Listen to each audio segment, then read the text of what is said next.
2 రోజుల పాటు దీక్ష చేస్తా ఉన్నారు. ఫీజు రియంబర్స్మెంట్ బకాయిల కోసం కాంగ్రెస్ పార్టీ మోసం చేసిన పిల్లలని దాన్ని ఎట్లా స్పందిస్తారు? వానాకాలం వచ్చిందని చల్లగా కాపుకోవడానికి ఏమన్నాడు పెట్టుకొని కుంపడి పెట్టుకొని కాపుకుంటాడేమో. వానాలు పడతలేవని అందరూ వన్నయాగము ఆ యాగాలు ఈ యాగాలు చేస్తున్నాడు. అది ఇడిచిపెట్టేసి ఫీజు రియంబర్స్మెంట్ కోసం కొట్లాడతానంటే ఇది ఎవరో వచ్చి చెవులో బిడీలు పెట్టి మాట్లాడినట్లే కనబడుతుంది. వాస్తవానికి రామచందర్ రావుకి తెలంగాణ ప్రజలు పూర్తి స్థాయిలో నిరుద్యోగస్తులన్నా గుర్తుపడతారా లేదా చదువుకున్నటువంటి విద్యార్థులు కాలేజీల నుంచి బయటకు వచ్చిన వాళ్ళన్నా గుర్తుపడతారా? ఫీజు రియంబర్స్మెంట్ ఎవరికి కావాలన్నా వాళ్ళు గుర్తుపడతారా? కనీసం గుర్తింపు లేనటువంటి వ్యక్తి వచ్చి ఆడ కూర్చొని ధర్నా 2 రోజులు చేస్తా అంటున్నాడు కదా. పర్వాలేదు, 2 రోజులు కాదు 2 నెలలు చేయి, నీకు అభ్యంతరం లేదు. కనీసం హెల్త్ అన్న బాగా అవుతుంది. లేదా డైటింగ్ పేరు మీద నన్న ఆడ కూర్చొని నువ్వు దీక్ష చేస్తే, నిరాహార దీక్ష చేస్తే బాగుంటుంది అంటున్నా. అట్ ద సేమ్ టైం తన ఈపు తనకు కనబడదని కేంద్ర ప్రభుత్వము 2014 ఎన్నికల తర్వాత ఇచ్చినటువంటి వాగ్దానాలు మర్చిపోయినట్టుంది బీజేపీ ప్రభుత్వం. ప్రతి సంవత్సరం 2 కోట్ల ఉద్యోగాలు ఇస్తానన్నా మన చదువురాని ప్రధానమంత్రి ఎక్కడ పోయిండో చెప్పాలి. 2 కోట్లు అంటే ఆయన ఉద్దేశంలో ఎన్ని సున్నాలు ఉంటాయో తెలియక 2 కోట్ల ఉద్యోగాలు అని చెప్పిండేమో. ఆ లెక్కన ప్రకారం ఆయన ఏ రకంగానన్నా చెప్పని ఒక ప్రధానమంత్రి మాట్లాడిన ప్రతి మాటని అథెంటిక్ అవుతుంది. ఆ అథెంటిక్ ప్రకారమే మేము దావా చేస్తున్నాము, ఆ అథెంటిక్ ప్రకారమే మేము డిమాండ్ చేస్తున్నాము. మా ప్రభుత్వము ఫీజు రియంబర్స్మెంట్ ఇయ్యలేదు అనేది ఏ విధంగా అయితే మీరు కొట్లాడుతున్నారో, ప్రధానమంత్రి మాట్లాడినటువంటి మాటలు అథెంటిక్ గా తీసుకొని 12 సంవత్సరాలు దాటిపోయింది. 13వ సంవత్సరంలోకి అడుగు పెడుతున్నటువంటి కేంద్ర ప్రభుత్వము, 3వసారి అధికారంలోకి వచ్చినటువంటి కేంద్ర ప్రభుత్వము ఇప్పటి వరకు 2 కోట్ల ఉద్యోగాలు ఇంటూ 13 సంవత్సరాలు 26 కోట్ల ఉద్యోగాలు భారతదేశానికి రావాలి. అందులో 29 రాష్ట్రాలు కాంటినెంటల్, ఇవన్నీ కలిపితే మా తెలంగాణకు రావాల్సినటువంటి వాటా తీసుకొని రా. పదానికి దమ్ముంటే కేంద్రం మీద అందరం కూర్చొని కేంద్రం నడిబొడ్డులో జంతర్ మంతర్ దగ్గర కూర్చుందాం, దీక్ష చేద్దాం. నా తెలంగాణ వాటా 26 కోట్ల ఉద్యోగాలలో నా తెలంగాణ ఉద్యోగస్తులకు వాటా కావాలి. పద దమ్ముందా రామచందర్ రావు రావాలి అని అడుగుతున్నా. ఇంకోటి ఫీజు రియంబర్స్మెంట్ గురించి మాట్లాడుతుంటే గత ప్రభుత్వంలో నోరు మూసుకొని 3 మంకీలు ఉంటాయి కదా, చెవులు వినబడవు, కళ్ళు కనబడవు, మాటలు రావు అని 3టికి తాళాలు వేసుకున్నటువంటి బీజేపీ, కేంద్ర ప్రభుత్వంతో ఒప్పందాలు చేసుకున్నటువంటి బీఆర్ఎస్, మరి వాళ్ళు ఫీజు రియంబర్స్మెంట్ 1000 కోట్ల రూపాయలు బకాయిలు పెట్టిపోతే ఈ రోజు తగుదనమ్మా అని కాంగ్రెస్ ప్రభుత్వం మీద మాట్లాడుతున్నటువంటిది. మేము ఈ రోజు 100 కోట్ల రూపాయలు ఫీజు రియంబర్స్మెంట్ కి తిరిగి చెల్లించినము. 100,000 కోట్ల రూపాయలు వాళ్ళు పెట్టినటువంటి బకాయిలు తీర్చమని అడుగుతుంటే ఈ రోజు కేసీఆర్ ఇంటి ముంగల లేదా కేటీఆర్ ఇంటి ముంగల ఎందుకు బకాయిలు పెట్టినవరా దుర్మార్గుడా, దరిద్రుడా, అష్టదరిద్రుడా? తెలంగాణ ప్రజల సొమ్మును దోపిడీ చేసినటువంటి మీరు పిల్లల భవిష్యత్తుతో ఆడుకున్నారు. పిల్లలు చనిపోతే, విద్యార్థులు చనిపోతే వాళ్ళ శవాల మీద ఊరేగినరు, వాళ్ళ శవాల మీద పీటేసుకొని కూర్చున్నటువంటి మీరు ఆ ఇంటి ముంగల కూర్చొని మనమందరం కూడా ధర్నా చేద్దాం, దమ్ముందా? 1000 కోట్ల రూపాయలు బకాయిలు పెట్టిపోయినాడు ఎవడు? దమ్మున్నోడు అడగాల్సినటువంటి మాట నిజమైనటువంటి దోపిడీ చేసినటువంటి వాళ్ళని అడగాలి. రేవంత్ రెడ్డి మీద టార్గెట్ చేద్దాము, పదే ఏదో మాట్లాడదాము, ఉనికి లేదు, ఉనికిని తెచ్చుకుందాము, ధర్నా చౌక్ దగ్గర కూర్చుంటే రామచందర్ రావుని 4 గుర్తుపడతారు అనుకుంటే ఇది అవివేకమే. నువ్వు ఫీజు రియంబర్స్మెంట్ గురించి మాట్లాడేటప్పుడు కేంద్రంలో మీరు విద్యా సంస్థలు 80,000 పాఠశాలలు మూసుకొని పోయినాయి. కనీసం ఎవరికి కూడా అసలు అంతు చిక్కనట్టుగా రేట్లను పెంచేస్తున్నారు ప్రతి కాలేజీలు, యూనివర్సిటీలు. దాని మీద కట్టడి చేయలేదు. లేదా ఇన్ని విద్యా సంస్థలు మూసుకొని పోయినాయి, దాని మీద మాట్లాడారు. ఇవ్వాల్సినటువంటి వాటా రాదు. మరి దీని మీద మాట్లాడితే బాగుంటది కానీ ఫీజు రియంబర్స్మెంట్ మీద మాకు చిత్తశుద్ధి ఉంది. స్వయాన మా ముఖ్యమంత్రి గారే విద్యాశాఖ మంత్రి ఉన్నారు. పూర్తి స్థాయిలో చిత్తశుద్ధి ఉంది. ఎప్పుడు ఇవ్వాలో, ఎవరెవరికి ఇవ్వాలో వారికి తెలుసు.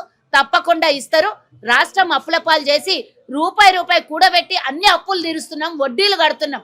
మాకున్నటువంటి చిత్తశుద్ధి మీకుంటే కేంద్రంతో కట్లాడి తెలంగాణకు రావాల్సిన పూర్తి స్థాయి వాటా తీసుకొని వచ్చిన రోజు రామచందర్ రావు నిజమైనటువంటి బీజేపీ కార్యకర్తనో, బీజేపీ నాయకుడో, బీజేపీ రాష్ట్ర అధ్యక్షుడో అని నేను ఒప్పుకుంటా. అంతవరకు కూడా వీళ్ళు చేసేటటువంటి ఏ పిచ్చి విన్యాసాలైనా వాళ్ళ సొంత లాభాల కోసం తప్పించి ఏది కూడా తెలంగాణ ప్రజలకు కానీ భారతదేశం ప్రజలకు కానీ ఉపయోగపడనటువంటి విషయం.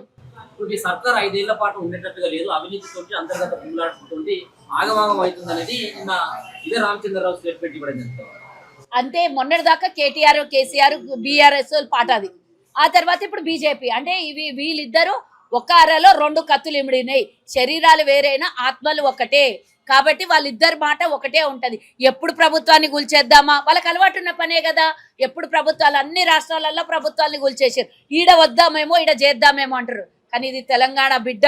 ఎవడన్నా ఈడ నక్రాలు చేస్తే ఇది రేవంత్ అన్న పరిపాలన. తెలంగాణలో కోరుకొని తెచ్చుకున్నటువంటి ఉద్యమ గడ్డ. ఈ జోలికి గాని ఈ ప్రభుత్వం జాలికి గాని ఎవడన్నా వెధవేషాలు, మాకు అంతర్గతంగా ఎన్నెన్న పోరాటాలు ఉండొచ్చు కానీ అందరు కలిసికట్టుగానే పనిచేస్తారు. మీరు ఏదో ఊడిపోయే ప్రభుత్వం ఏర్పడిన వారం రోజులకే బీఆర్ఎస్ వాళ్ళు కుక్కవాగుడు వాగినట్ల మీరు వచ్చి 3 సంవత్సరాలకి ఇప్పుడు ఏదో వాగుతుంటే ఇవన్నీ ఏమి పప్పులు ఉడుకో. మీరు ఏం చేసినా వచ్చేది నెక్స్ట్ మాదే ప్రభుత్వం. ఇప్పుడు పూర్తి స్థాయిలో 5 ఏళ్లు పనిచేసేది మాదే ప్రభుత్వం. రేపు డీలిమిటేషన్ అయిన తర్వాత జమిలీ ఎన్నికలు వస్తే ఇంకో ఏడాది పెరిగితే కూడా అప్పుడు కూడా మాదే ప్రభుత్వం. నీకెందుకు ఆ బాధ? సస్పెండ్ చేస్తారా లేకపోతే పార్టీ చర్చిస్తుందా, పార్టీకి ఆమె ఏం చెప్పుకుంటుందా అనేది వచ్చి చెప్పుకుంటది. అందరితో పాటు తనకు కూడా నోటీసులు పోయినాయి. నేను నా డిమాండ్లలో మీ ఏమున్నాయో మీరు చూడాలి. అమ్మాయికి క్షమాపణలు చెప్పమన్నాం, మిగతాదంతా అధిష్టానం చూసుకుంటది, అధిష్టానం మాట్లాడుతుంది. దానికి పెద్ద స్థాయి రాష్ట్ర స్థాయి పిసిసి ఉంది, ముఖ్యమంత్రి ఉన్నాడు, ఆ తర్వాత ఏఐసిసి ఉంది, ఏఐసిసి ఇన్ఛార్జీలు ఇక్కడ ఉన్నారు, మీనాక్షి నటరాజన్ గారు ఉన్నారు. చాలా మంది వ్యవహారం పెద్దగా ఉంది. తనకు పిలిపించి ముఖ్యమంత్రి వచ్చిన తర్వాత మాట్లాడుతా అన్నది. వచ్చిన తర్వాత ఆ వ్యవహారం ఏమైందో మళ్ళీ తర్వాత అడిగితే చెప్తాం. పర్వాలేదు, మేము పార్టీలలో పార్టీ ఇచ్చిన గైడ్ లైన్స్లలో ఒకటి గుర్తుంచుకోవాలి. కల్వ సుజాత అనే వ్యక్తి పార్టీ గైడ్ లైన్స్లలో పనిచేస్తారు.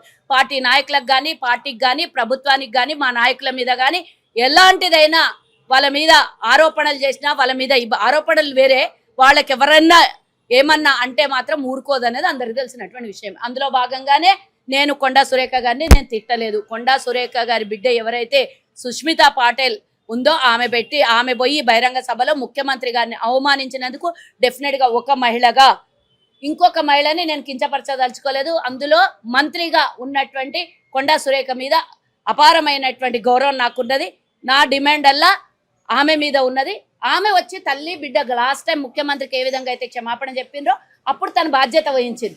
ఇప్పుడు కూడా తనే బాధ్యతను వహించి తప్పకుండా ఈ సమస్యకి పరిష్కారం చేసుకోవాలనేదే మాది. కానీ ఆమెను సస్పెండ్ చేయాలా, ఆమెను తీసేయాలా అనేటంత పెద్దదాన్ని నేను కాదు. నా పార్టీ నాకు 7 వరకు లైన్ ఇస్తుంది, 6 వరకే మాట్లాడు. నేనేమంటున్నా, లాస్ట్ టైం కూడా సుష్మితనే మాట్లాడింది. అప్పుడు కుటుంబ సమేతంగా వెళ్ళి క్షమాపణ చెప్పుకున్నారు. దానికి ఇప్పుడు మేము కూడా అదే అడుగుతున్నాం. ఏం ఎక్స్ప్లెనేషన్ ఇస్తారో అది ఇచ్చుకుంటారు. ఆయన ఎమ్మెల్యే, వారికి ఆల్రెడీ నోటీసులు పోయినాయి. వాళ్ళు స్పందిస్తారు. వాళ్ళకంటూ ఒక మాకు ఉంది కదా. ఆమె ఒకటి చెప్పేది వినండి.